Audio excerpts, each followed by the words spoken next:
For today's video, we're going to take a look at the new Homebase Status report. But before we get into it, there was one leak I wanted to quickly take a look at. According to this tweet, which I'll leave a link to in the description, there's a chance that the next hero we get in Save the World is Chaos Agent.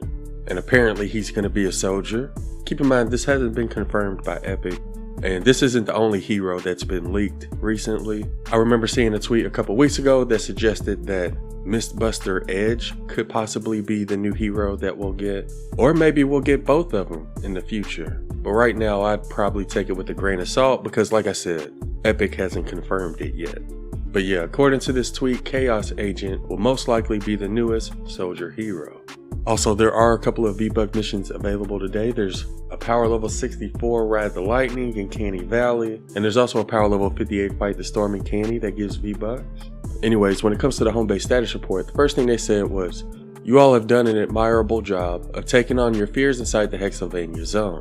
Sadly, we aren't out of the haunted woods yet, as there are still many dangers and horrors emerging from this venture season. We are even getting reports from one of our agents that the new dungeon will soon be open to commanders brave enough to enter it.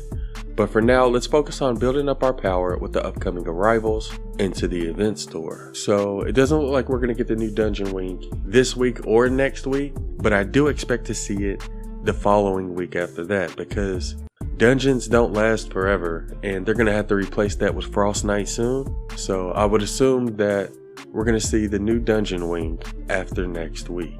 So as of right now, we still don't have an exact date as to when that new dungeon is going to be available, but according to the Homebase Status report, it will be open soon. Anyways, they then went on to say, before we get this Homebase Status report rolling, we wanted to highlight a change made to the Boom-based team perk, just in case you missed it. It seems Lara's arrival to the battlefield has made some heroes, even outside of Steel Wolf, feel the music. From now on, all heroes with the band member tag will be able to activate the Boom-based team perk. That rocks, doesn't it? Now, we have already mentioned this before, the same day they made the changes. But to show you all an example of what they mean, when you choose the Homebase team perk and then go to your support team, then go to the team perk match option, you'll see all of the band heroes that you can use to activate your Boom base.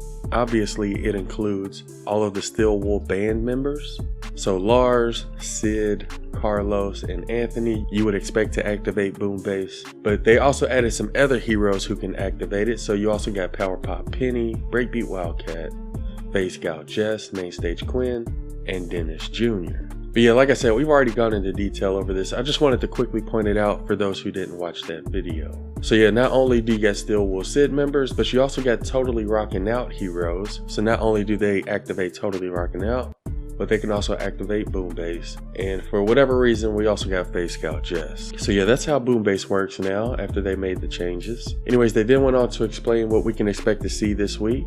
Jones Seabot is going to be returning to the event store on October 2nd. And I have used him a couple times before, but I don't really use him that often. Sometimes I'll use him in my support team when I'm using snipers or other weapons that can easily get headshots, but I don't really use him that often. But yeah, we've already reviewed them, so I'll leave a link to that review in the description if you'd like to go check it out. They also told us what we can expect to see next week. On October 9th at 8 p.m, the Gravedigger is going to be returning. And it says here, don't let that smiling jack-o'-lantern face on it fool you. The Gravedigger is a powerful assault rifle that will treat the husk to nothing but destruction. Gravedigger fires medium ammo, gaining damage and impact at the cost of accuracy and fire rate. They didn't say exactly where it's going to be available, but I assume it's going to be in the event store. I don't really consider it to be one of the best ARs anymore. When it first came out, it definitely was, but we've had a lot more assault rifles released since then, so I probably wouldn't even put it in my top 5. It may not even make it to the top 10, but I mean, it's still super solid. Just not one of the best ARs in the game at the moment. And apparently that's all we're getting next week. But that sums up everything that was in the Homebase Status report. They did briefly go over the Fortnite Lars starter pack, which we've already reviewed, so I'm not going to waste any time on that. But let me know what you think about Chaos Agent being the newest soldier hero. And let me know what y'all think about this Homebase Status report. Anyways, that'll do it for this one. Hope y'all have a wonderful day, and thanks for watching.